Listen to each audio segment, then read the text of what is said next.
It's nice to have one princess and two princes. Where's your daughter today? My best friend's comment, whom I hadn't seen in a few years, took me aback. My husband and I just have one son. What are you talking about?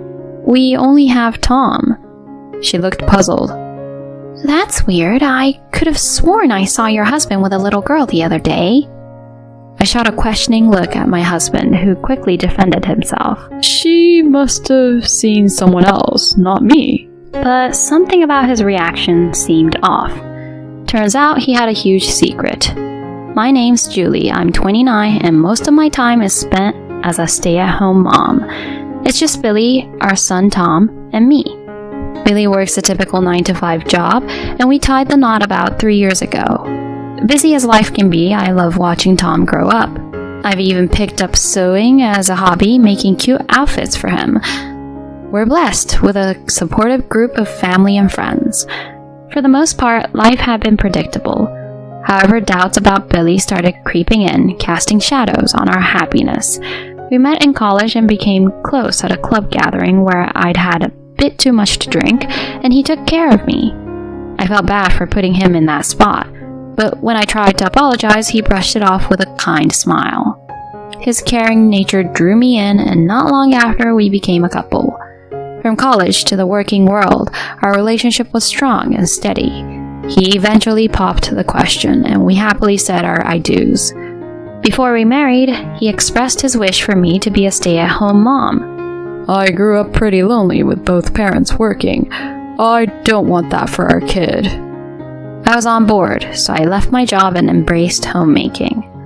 Our first year as a married couple went by without a hitch, and friends even said they envied our bond. Things changed when he got a new position at work surrounded by the company's top performers. His promotion came with more pay, but also way more stress. Soon, his demeanor shifted. Stressed, he started taking out his frustrations on me. This food tastes awful. You're home all day and this is the best you can do? I'm sorry, I thought everything was fine. Whatever, I've lost my appetite. Clean this up. Must be nice playing around all day doing minimal housework and having me support you. After yelling at me, he threw his food on the floor and stormed into his room. I cleaned up, crying. His abusive behavior didn't stop there. He'd lash out at me for buying makeup, calling it wasteful, and if I watched TV for a bit, he'd snap at me to stop lazing around. Nights became unpredictable with him either coming home late or not at all. Many might have considered ending the marriage, but I held on to hope that the loving man I married was still there. When I became pregnant with Tom, things started to look up. His attitude mellowed, especially after Tom's birth. He stepped up, apologized for his past actions, and vowed to be better. I'm so sorry for everything. I promise to be the best husband and father. With that, I believed we were back on track. As time went on, I took up crafting handmade children's items and even started an online shop. I started sewing because I wanted to craft some clothes for my son, but I soon found myself hooked. I began creating children's apparel, fabric toys, baby accessories, and just about anything else I could think of. Initially, it was all for fun. However, after giving a few items to family and friends, they raved about the quality and even suggested I sell them. So I opened an online shop. Business has been booming, with many loyal customers coming back. I've even begun to handle special custom orders, which, while a tad more expensive, are always in demand. But lately something's been amiss. Several of the toys and stuffed animals I made on a whim have vanished. I wondered, did I just put them somewhere and forget? After tearing apart the house searching for them, I came up empty. I even asked Billy about it, but he just shrugged, saying no clue. It felt off. Things escalated when a custom-made stuffed animal disappeared. While the loss of the other toys was odd, this was an item someone had ordered and paid for. This wasn't just an oversight, it felt like theft. The customer was one I'd worked with several times before. I contemplated reporting it, but Billy was dead set against involving the cops. Involve the police over a missing toy? Think about the neighborhood gossip, he said, looking more frazzled than necessary. I countered, it's not just any toy, it's a paid order. What if someone's targeting our house? We can't overlook this," he retorted. "Let's search again. Maybe you overlooked it. If it's still gone, then maybe we can think about the police.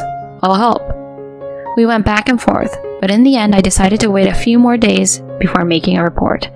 However, the very next day, the missing toy was suddenly back in a spot I'd checked multiple times. When I pointed it out, Billy just smirked. "See? Told you." He implied I was forgetful, suggesting the other missing items might just be misplaced as well. While I acknowledged him, something felt off. Fast forward a bit, and while out shopping, I bumped into my high school friend Lindsay. "Julie? Is that you?" she exclaimed. "Oh my gosh, Lindsay. Wow, it's been 3 years? How's life been?" "Amazing! I finished up my work in Italy and just returned."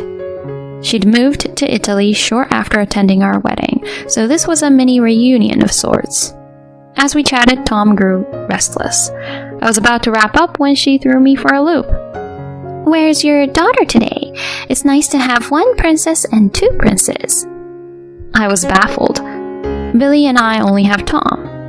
Why did she think we had a daughter too? "What are you talking about? We only have Tom." But she looked certain. "That's weird. I could have sworn I saw your husband with a little girl the other day." According to her, she'd been back for a week, and while preparing for her new life alone, she saw Billy at a supermarket holding a 1-year-old girl. She greeted him, but he just walked away without responding. She figured he hadn't heard her and thought she'd greet him next time. That's why she assumed we first had a daughter, then a son. I shot Billy a look, but he just turned away looking uneasy. We quickly wrapped up our conversation with Lindsay, but I couldn't shake the feeling that Billy was hiding something from me. After getting home, I cornered him. "All right, what's the deal? No one in our families has a 1-year-old girl. Are you messing around behind my back?" He looked genuinely frightened by my questions, but he firmly denied everything. "I have no idea what you're talking about. Lizzie must have confused me with someone else. Tom's our only kid." His evasiveness was written all over his face, but I knew pushing him wouldn't lead to a confession. I decided to pretend to believe him and apologized with a remorseful look. "You're right. You never hurt Tom or me. People do have doppelgangers after all. I just jumped to conclusions after what Lindsay said. I'm sorry." Looking relieved, he said, "It's okay. Anybody would have been rattled by that kind of comment. But can't we move on? I'm starving. Is dinner ready?" "Yeah, I'll get started. I've got your favorite steak ready to go." On the outside, things seemed resolved. He likely thought he had thrown me off the scent, but I wasn't about to drop it. I was determined to uncover the truth. I hired a private eye to tail him. I played it cool, making it seem like everything was normal between us. Initially, he seemed a bit suspicious, but eventually he let his guard down, completely unaware of my moves behind the scenes. A month later, the PI delivered his findings. As I had feared, Billy was cheating. The evidence pointed to a colleague of his, named Erica. They'd been seeing each other for about 2 years, which coincided with when his behavior at home started to change.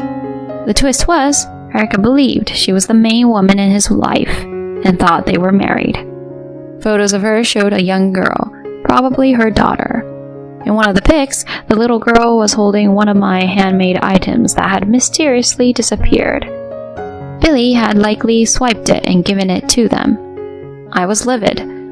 As part of the surveillance, I learned they'd all be at a department store event on a day Billy told me he'd be on a business trip.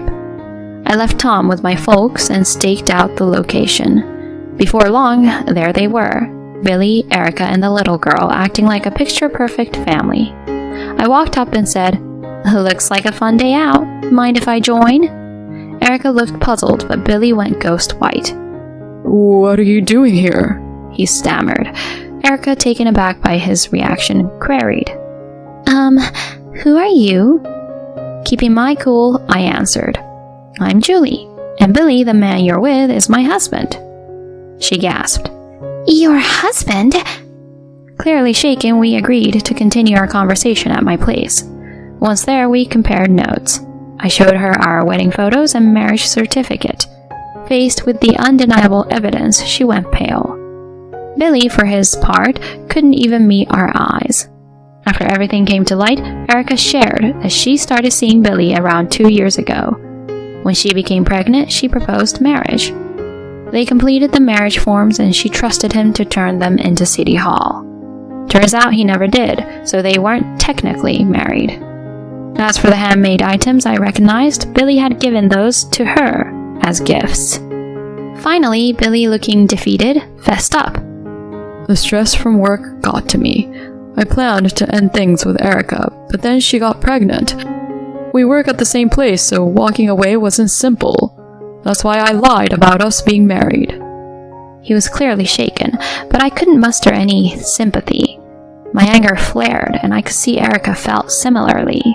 She shot Billy an icy look, then turned to me. I'm really sorry. I had no clue about any of this. It's one thing to cheat, but to have a child. She said she'd compensate me for the ordeal. I saw her genuine remorse and figured she was another victim in all of this. I reassured her. You don't have to apologize. I'm sorry my husband put you through this. Take some time for yourself and we can figure things out later. As our daughter grew restless, Erica took her leave, apologizing profusely. I confronted Billy next. We're getting a divorce. I thought you were a decent guy, but then you pulled this? Get ready to pay alimony and child support. Terrified, he dropped to his knees, pleading. I didn't plan on having a kid with her. I only found out about the pregnancy when it was too late. I love you and Tom. I promise I won't see her again. Don't see her again? That's your child. You need to step up, he desperately suggested. We could leave everything behind, move somewhere else with Tom. It's her child. She decided to have it. Let her raise it on her own. Let's move somewhere far with Tom. Okay, honey? I snapped back. Seriously? You think I'd go for that? You're unbelievable. We're so over. Just stay away from Tom and me, you pathetic loser. He started crying, and all I could do was shake my head. A few months down the line, after navigating the legal maze, the divorce was finalized. Of course, I got custody of Tom, and Billy was on the hook for alimony and child support. Erica also pursued him for child support and damages. While she wanted to compensate me, I refused. She was in the same boat as a single mom. Though it all, Erica and I supported each other. I moved back with my parents, who were livid with Billy, but super helpful with Tom. I managed to land a job not long after. A few days post-divorce, I got a call from Billy's parents apologizing for everything. They filled me in on how he was doing, and it wasn't pretty. After Erica quit and spilled all the beans, Billy got a demotion at work. Now he's dealing with judgment from coworkers while juggling payments to both of us. His parents are ensuring he keeps up with his financial commitments. They're genuinely kind-hearted, and even with a busy job, I continue to make clothes for Tom. There'll be hurdles along the way, but I'm committed to doing my best for my son.